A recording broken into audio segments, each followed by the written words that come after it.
नमस्कार, स्वागत है आप सबका हमारे खास कार्यक्रम देश देशांतर में। मैं हूं कवीन सचान।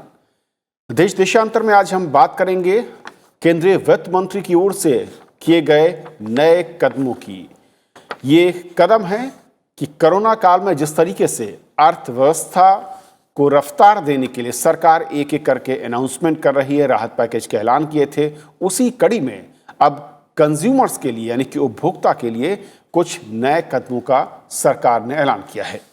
ये जो कदम है, ये इसमें मैं अगर कैटेगरी में बात करूं, करीब 4 महत्वपूर्ण कदम जिनका अनाउंसमेंट वित्त मंत्री ने किया है, जिनमें साफ तौर पर है कि सरकारी कर्मचारियों के लिए एलटीसी के बदले में कैश वाउचर्स की बात कही है, कर्मचारियों को फेस्टिवल एडवांस देने का ऐलान किया है, राज्य सरकारों को 50 साल तक के लिए बिना ब्याज कर्ज की बात कही गई है और बजट में तय पूंजीगत खर्च के अलावा केंद्र की ओर से बुनियादी ढांचे के विकास के लिए करीब 25,000 करोड़ रुपए के अतिरिक्त खर्च करने की बात भी कही गई है।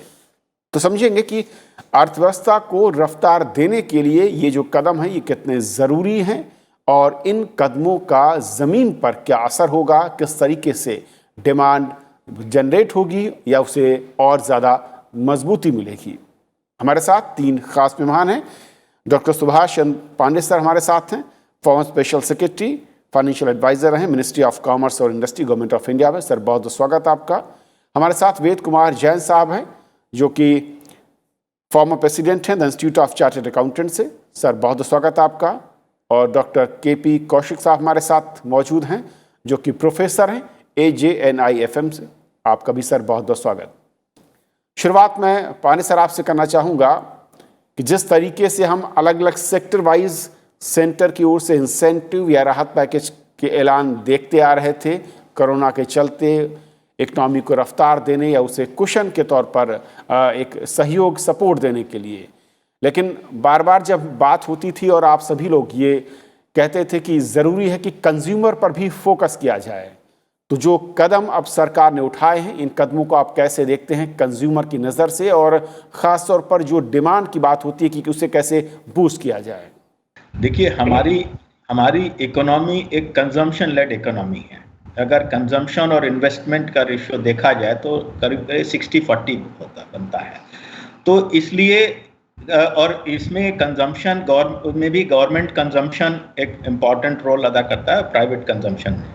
तो आज जो अनाउंसमेंट हुए हैं वो गवर्नमेंट एम्प्लॉइज पर खर्च के लिए हैं और इस तरह से हैं कि उस गवर्नमेंट एम्प्लॉय के गवर्नमेंट का खर्च बढ़ने के साथ साथ private consumption, that means expenditure by the government employees, वो भी बढ़े और उसका एक मल्टीप्लायर इफेक्ट है। और दूसरा है कैपिटल एक्सपेंडिचर, जो कि गवर्नमेंट एक्सपेंडिचर बढ़े। तो इसमें मोटा अनुमान लगाया गया है कि 73,000 करोड़ रुपए की एडिशनल डिमांड जनरेट होगी, जिसमें 36,000 करोड़ कंजम्पशन साइड पर और 37,000 करोड़ कैपिटल साइड पर होगी।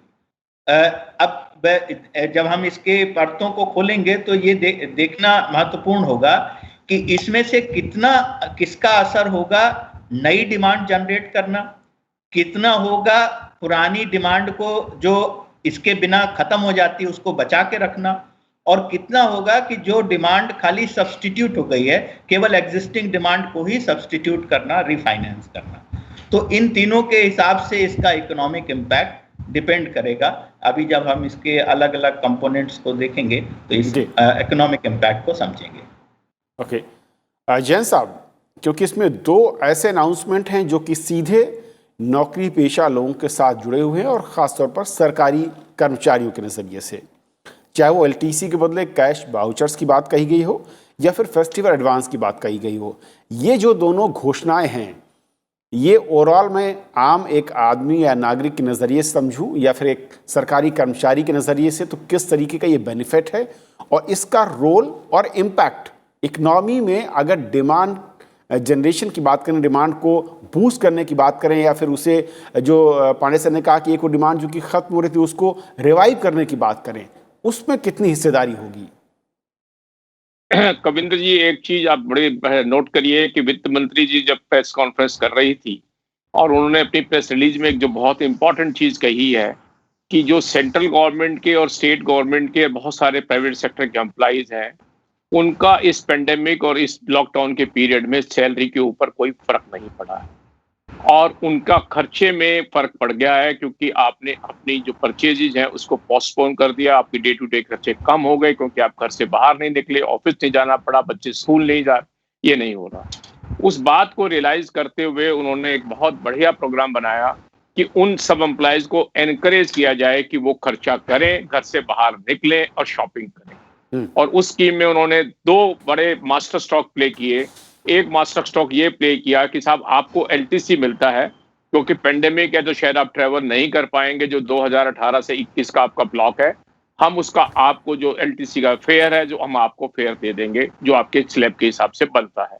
क्योंकि जब एलटीसी लिया जाता है तो नॉर्मली आपको अपनी लीव एनकैशमेंट भी होती है, तो 10 दिन की सैलरी जो मिलती है वो भी आपको दे देंगे। इसका आपका वाउचर मिलेगा और ये जो आप इसकी जो वाउचर मिलेगा और ये बेनिफिट मिलेगा और इसकी जो लीव एलटीसी है जो आप बिना ट्रेवल किए फेयर ले लेंगे, उसकी एग्जम्पशन हम टैक्स में देंगे।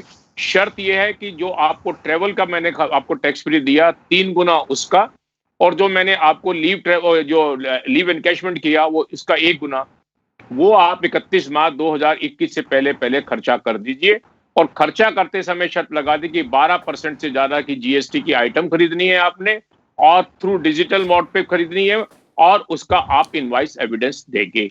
अब इसकी बहुत बढ़िया वर्किंग हो गई कि जितने भी सेंट्रल और स्टेट गवर्नमेंट के एम्प्लॉइज हैं, और उन्होंने कहा कि ये प्राइवेट सेक्टर वाले भी इसको करना चाहें तो वो स्कीम के अंदर जा सकते हैं, क्योंकि बहुत सारे प्राइवेट सेक्टर में भी एलटीसी की पेमेंट मिलती है। तो अब एम्प्लॉइज को सब इस वर्क को सभी को अब आप पर फोर्स 31 मार्च 2021 से जो आपने परचेज पोस्टपोन की थी, जो जरूरत थी वो आप कर सकते हैं। आपको कोई आईफोन बदलना था, आपको कोई इलेक्ट्रॉनिक इंस्ट्रूमेंट लेना था, क्या कोई और आइटम खरीदनी थी घर के लिए, कोई कूलर है, कोई फ्रिज है, कोई जनरेटर है, कोई आपके लिए माइक्रोवेव ओवन है, और साधन है, घर के फर्नीचर है जो आपने पोस्टपोन किए हुए थे, वो आप इससे एनकरेज हो गया। और इससे क्या होगा कि मार्केट में एक डिमांड क्रिएट होगी। मार्केट में डिमांड होगी तो इकोनॉमिक का एक बहुत बड़ा प्रिंसिपल है कि उसका एक मल्टीप्लायर इफेक्ट होता है। मैं अगर किसी दुकान से सामान खरीदता हूं तो मैं उस दुकान की जो डिमांड क्रिएट करता हूं तो दुकानदार, उस सैलरी वाले जो एम्प्लॉइज है उसको बेनिफिट मिलता है। जो मैन्युफैक्चरर सप्लाई करता है उसकी प्रोडक्शन बढ़ती है, उसकी प्रोडक्शन बढ़ती है तो उसके एम्प्लॉइज को सैलरी और मिलेगी, तो वो मार्केट में जाके परचेज करेगा। तो ये एक बहुत बड़ा मल्टीप्लायर इफेक्ट होगा। और सरकार का भी देखिए क्या फायदा निकलेगा। दूसरा बेनिफिट जो आपने कहा कि वो था जो 7th पे कमीशन, पहले सेंट्रल गवर्नमेंट एम्प्लॉइज को सभी को फेस्टिवल एडवांस की परमिशन थी, आप एडवांस ले लीजिए, और उसको 10 महीने की तनख्वाह में एक 1/10 इंस्टॉलमेंट करता था।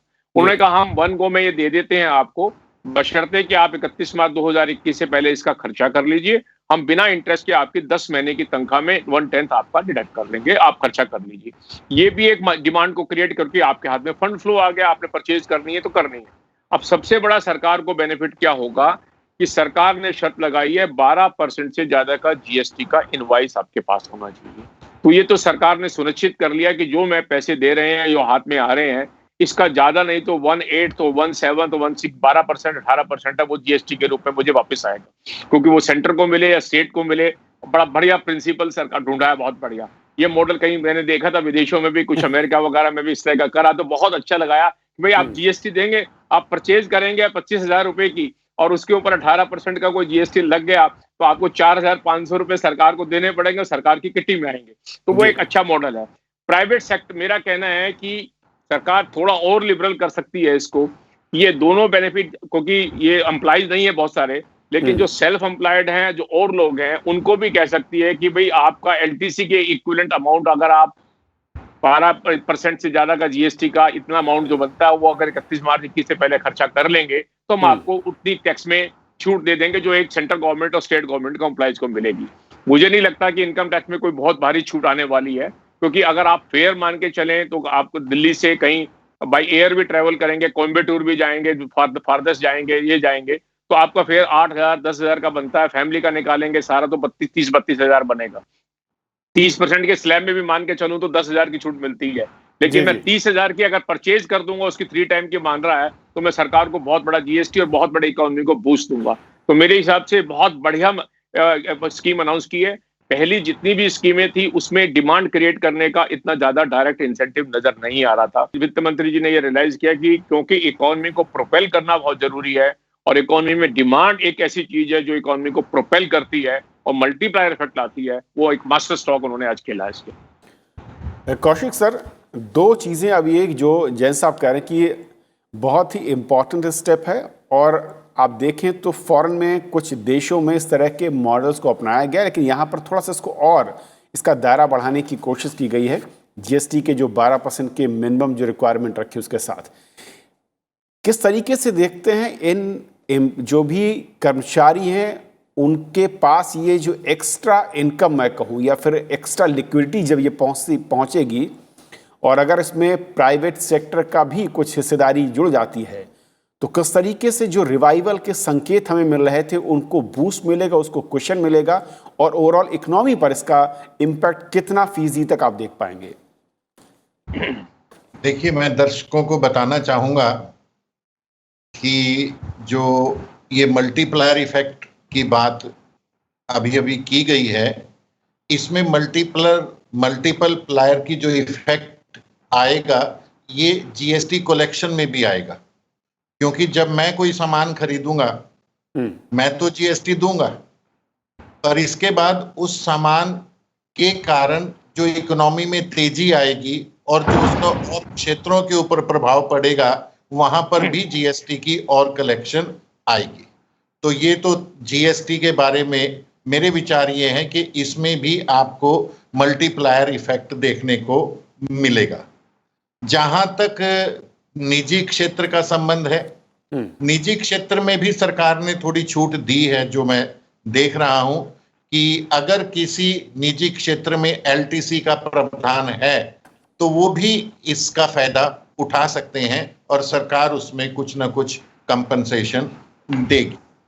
बाकी इससे निश्चित रूप से आपकी डिमांड बढ़ेगी। डिमांड बढ़ने के कारण जो सबसे महत्वपूर्ण बात यह है कि आज जैसे ही देश में ये स्कीम आ गई तो हमारे जो उत्पादक हैं वो ये सोच रहे थे कि पता नहीं हमारा अब आगे सामान बिकेगा या नहीं बिकेगा, डिमांड जनरेट होगी या नहीं होगी। आज उनको थोड़ी सी वो एक किस्म से टेंशन फ्री हुए हैं कि हाँ, अब सरकार ने एक पैकेज लेके आया है और ये पैकेज का जो कर्मचारी लोग हैं उसका फायदा उठाएंगे।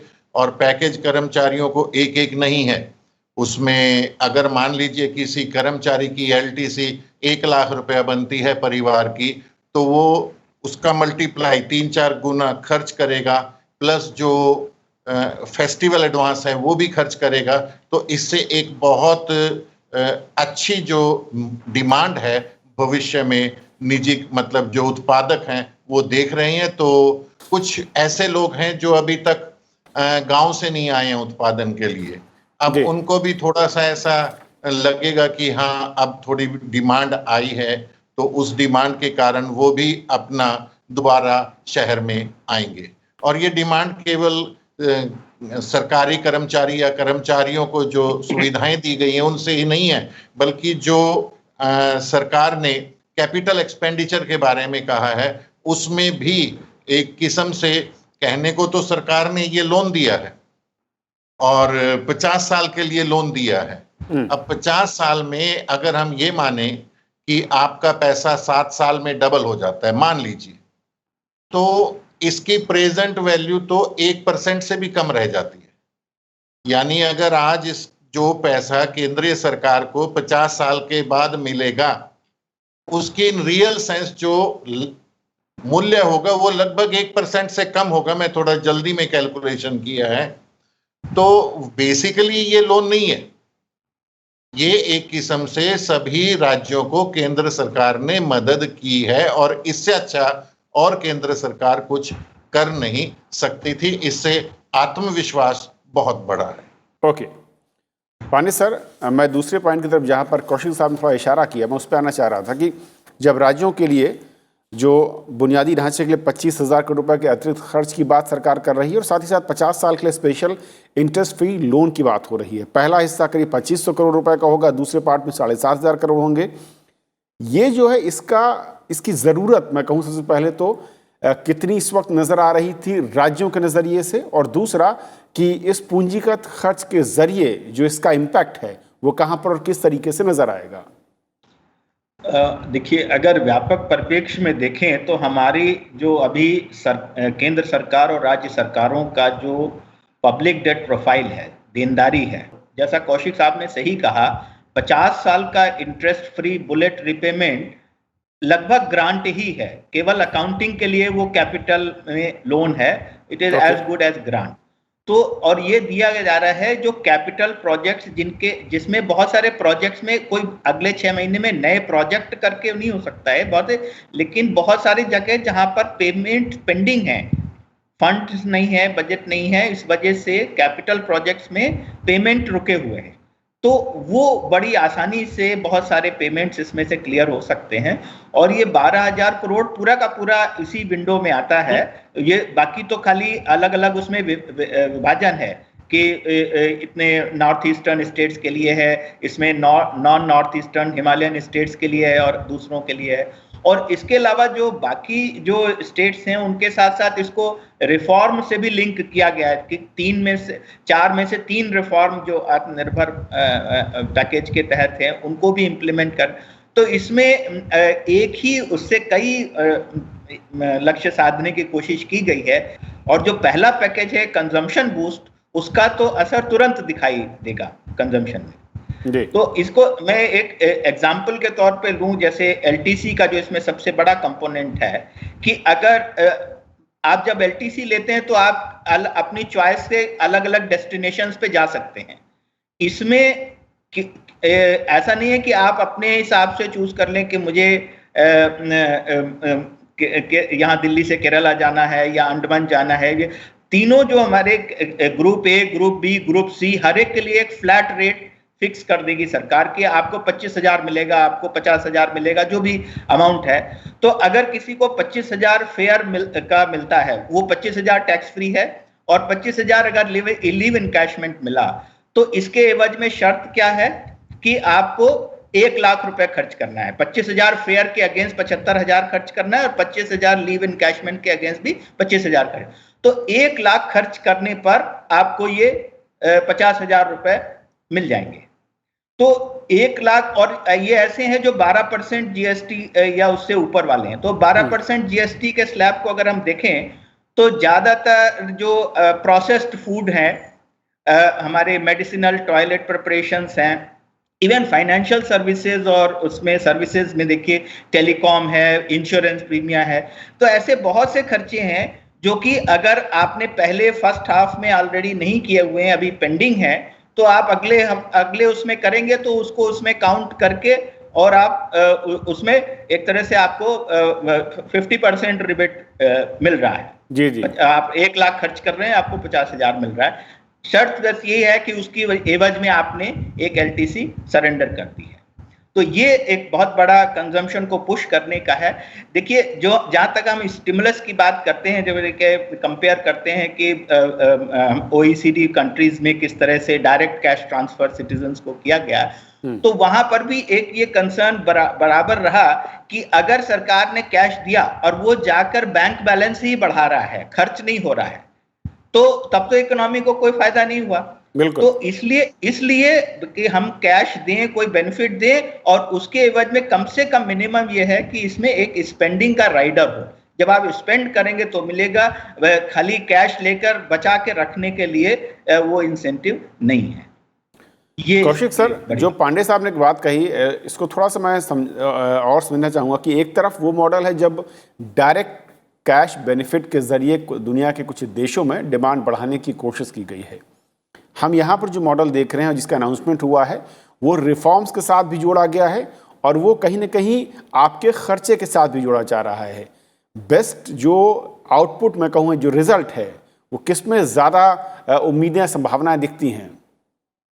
देखिए, पांडे साहब ने बिल्कुल सही कहा कि जो कैपिटल आइटम है उनका जो प्रभाव है वो काफ़ी लंबे समय तक रहता है, और जो ये एलटीसी से रिलेटेड जो हमें सरकार ने स्कीम दी है इसका प्रभाव थोड़े कम समय तक रहेगा। पर दूसरे में मैं पांडे साहब से पूर्ण रूप से सहमत नहीं हूं, क्योंकि आज एक ऐसी स्थिति है हमारे देश में जहां पर एक उद्योग ऐसे मोड़ पर है कि या तो वो बंद होगा या वो चलेगा।